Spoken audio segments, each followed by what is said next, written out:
Welcome back to Spirit of the Outdoors. I've been out here working on some knives. I've had a lot of people that's a little undecided of what handle they want, what kind of handle, and some people on holster. Even though you may be right-handed, you may want to wear the knife on your left side because you're going to wear a pistol or something on your right side. So you may want to wear the knife on your left side. You know, you have to think about these things.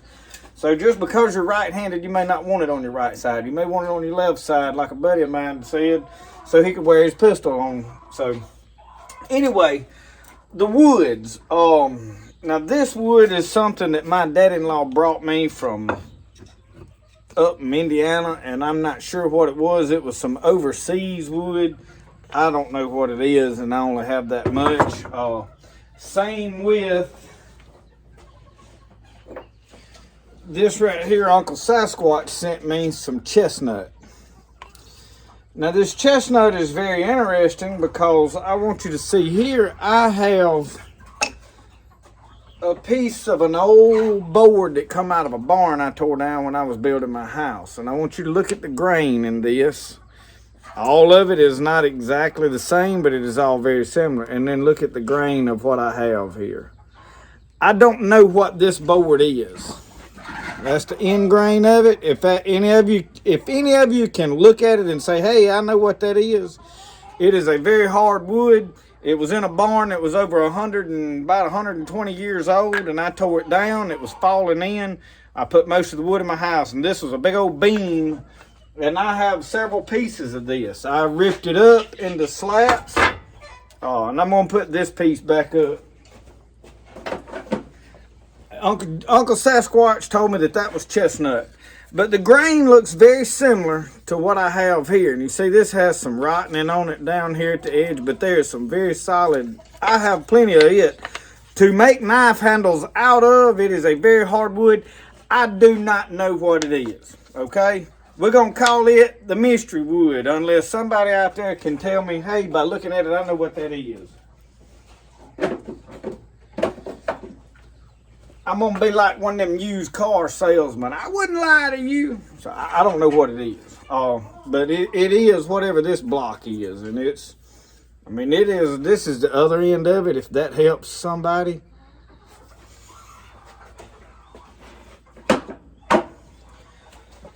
So, with that being said, and for those of you that don't know, we're cutting these out of these saw blades.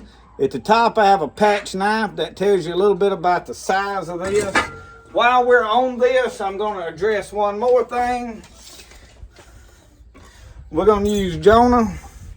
The handle itself is 4 inches long, okay? 4 inches on the handle. Blade is exactly 5 inches. So you're dealing with a 9-inch knife. Actually put together, it's 9 1/4. So you got a little, and look, y'all, every one of these knives, they're pretty close. I've used the same pattern. There probably is a little variance. So y'all, we're not, I just want you to understand what you're getting. Now right here, I have 4 that I have done ground out. So y'all, I'm getting on these, and I have an ever growing list. So those of you that hadn't already said, hey, I want one, you're probably going to be a little while to get one. I'm just one man. I'm also doing pottery. I'm going to get them though. I'm going to get them done. You're going to get your knife if you want one. Just don't order one right now and be like, I need it in 2 weeks. I can't help that. You know what I'm saying right now? So to the woods of choices. This is the one I made to replace Jonah. I want you to get a real good look. Jonah is made out of Sycamore. The one I replaced it with is Purple Heart. This is what the Purple Heart looks like, the pieces. I have a board. I have several blocks of it. But you see the difference once it's oiled, it got really dark. I really like this, y'all. But it's personal choice. It's whatever y'all want to do. So, Purple Heart. That's what it's going to look like finished out. Now, the Sycamore. Y'all, this one has been beat and banged. Do you see that grain in there? And I'm trying to get... Okay, these are the boards. You see the grain in this? Look on that side. This is a giant board that I have got of a sycamore tree. This sycamore tree, y'all, grew in my mama's yard. That's why I'm partial to this. I climbed that sycamore tree on a regular basis. I climbed it 30 and 40 foot high. It was probably a 75 foot tall tree. I climbed way over halfway, many a times. I could just barely jump and grab the bottom limb and pull myself up in it. And I hid up there a bunch of times. And the storms damaged it, and they cut the old tree down. We sawed it up for lumber, and it made some of the... It was a huge tree, and y'all, it just has a lot of... All the grain is not exactly the same. It has a lot to do with how it's cut. And you can see on that, there's the rings. Some of it look better than others, but it has got a beautiful grain. So that is Sycamore. And that's the one I am toting. Right here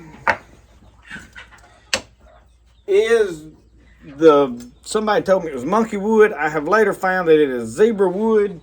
My friend Kip sent me several of these boards, and this is the board that it is. You see it's got some rough in the edges, but the way I am cutting it, I'm using the grain off the side because of the way the grain is here.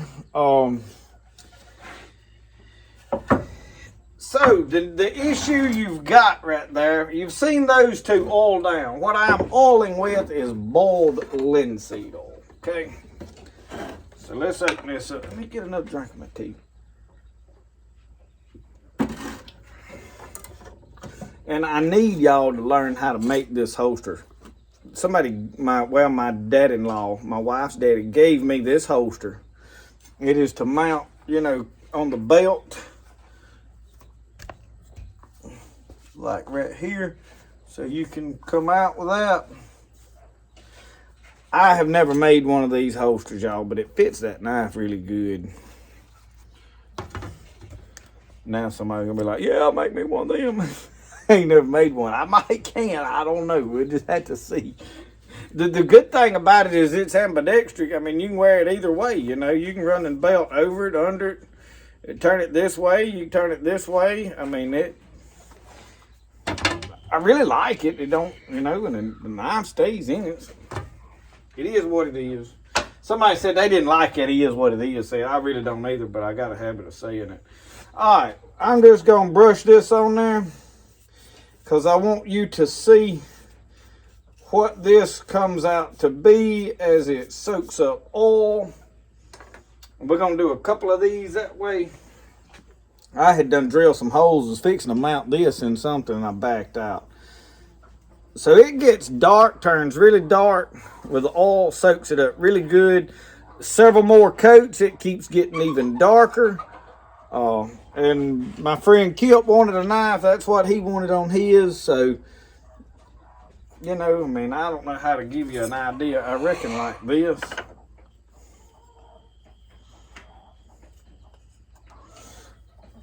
Well, that is what it would look like, somewhat, maybe, sort of, kind of. You want an idea? That piece, I'm going to have to cut a different piece. That piece there ain't going to fit on that knife anyway. But anyway, that is what we call in zebra wood now. From there, I do have some oak. And this is got some beautiful grain in this oak. I have cut up several slats of it. It don't darken a whole lot. It darkens a little. I'm sure the more you put on it, the more it's gonna darken. That is oak. I have had this oak for a long time. So, if you decide, hey, I want oak on it, and I've got to cut these were made for patch knives, but I'll cut some different pieces for this. I just got all these scales out for y'all to look at. Obviously now, The Bodock, Osage orange, yellow wood. Now, most of you are aware of this. Osage is very yellow wood. As it ages, it's going to turn this color, okay? This is a bow stave I was working on that broke, and I made a walking stick out of this part of it. So, the other limb's the one that broke. I was working on it long time ago. One of the first Osage bows I started trying to build. So, yellow wood. If that's what you want, that is what I have been making. All the patch knives, I have made a bunch of knives with Osage wood. I have staves everywhere. We'll cut up all the bow staves because apparently I ain't gonna make no whole lot. But I have started like 4 or 5 bow videos, and I've yet to get one out. And it's not because the bows have broke or anything. I got one still in the frame over there. One half started stuck over yonder. I mean, I don't know. I don't know.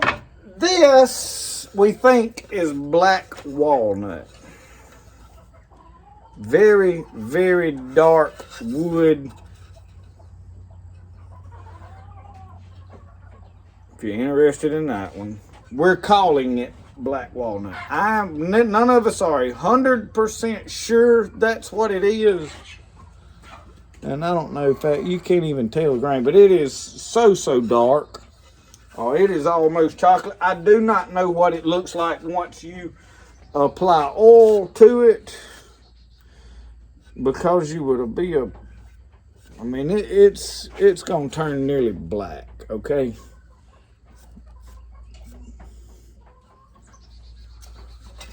So, I do have a small piece of cherry. And y'all, I'm gonna try to make a knife handle. I want you to look that out of this piece, you see there is knife sticking up on both sides. So, I know somebody's wondering what's twirling up there. My buddy Trey Herring brought me some turkey feathers. He's a turkey hunter and killed a nice gobbler and gave me the wings off of it to make arrows. That is the woods we have right now. I think I have another piece of cherry. Now, I have this giant board. Very light wood. I do think this is poplar. It's hard. It's very dense. And what I go by on dense is like when I try to push into it right there. I use one of these dull. I ain't sharpened these. I just ground them to an edge. Not real hard. You can see where I just pushed into it. Okay, I just took the belt grinder, slicked it down. It don't like to focus, y'all. It likes to stay zoomed in on my face for some reason. But anyway, that is that. Put some oil on it, see what it looks like. And it's got some dirt on it, so it pulled that dirt out. It'll obviously be cleaner than that. Didn't change a whole lot. Bright, blonde looking wood. So, we're going to call it poplar. I know it's very light. And what it was some slats stuck in between some stuff on pallets. I don't even remember what it came on it. But I kept it because it was a light wood. I felt like I would use it. So we're calling it poplar. So hopefully this little short video, probably ain't real short by now, will help some of you make up your minds. I promised some of you that I would do a video on the woods that we have. I still do have a few patch knives blanks. I can still make the patch knives. Well, we hadn't give up on them, so that is really the main 2 knives we trying to make. I had some other blanks at some point. I don't even know what all we have now. This one has a different profile. So this is what we do working on right now. It's a Big Brother. We have it's like a butcher style drop point, like a bushcraft style now. Then we've got a couple this one the same thing, drop point, a little wider. And that's the same as that one. Then this is like a big chef style knife. And I had this a different blade. I don't know if I really like it. It was I was experimenting with it and had never made the knife. Them just got thrown to the side down here. But anyway, thank y'all for watching Spirit of the Outdoors. That is a little bit of an update on the knives. I am working on them. It is going to take me a little bit to do all of this, y'all. I thought about it as I was saying I'd make some knives. I knew what was fixing to happen. I got my work cut out for me. So, anyway, we're going to get them all made. No worries. A lot going on. I want the fish. Ain't getting the fish because I'm working on knives. Nah, I'll throw these knives down and go fishing, I promise. Garden, we putting in some garden. We just lightly not getting carried away with the garden yet. Trying to hatch some chickens, not having a lot of good luck. I did have a mama hatched a bunch of black macrae babies, so I've got a good litter of macraes that's just hatched out.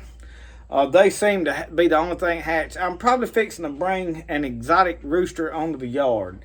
He is not full-blooded game. He is not full-blooded anything else. He will be a surprise. He is going to be a project that I do. So, thank y'all for watching. We'll see you next time. Remember, the best way to do things is the way you like to do it.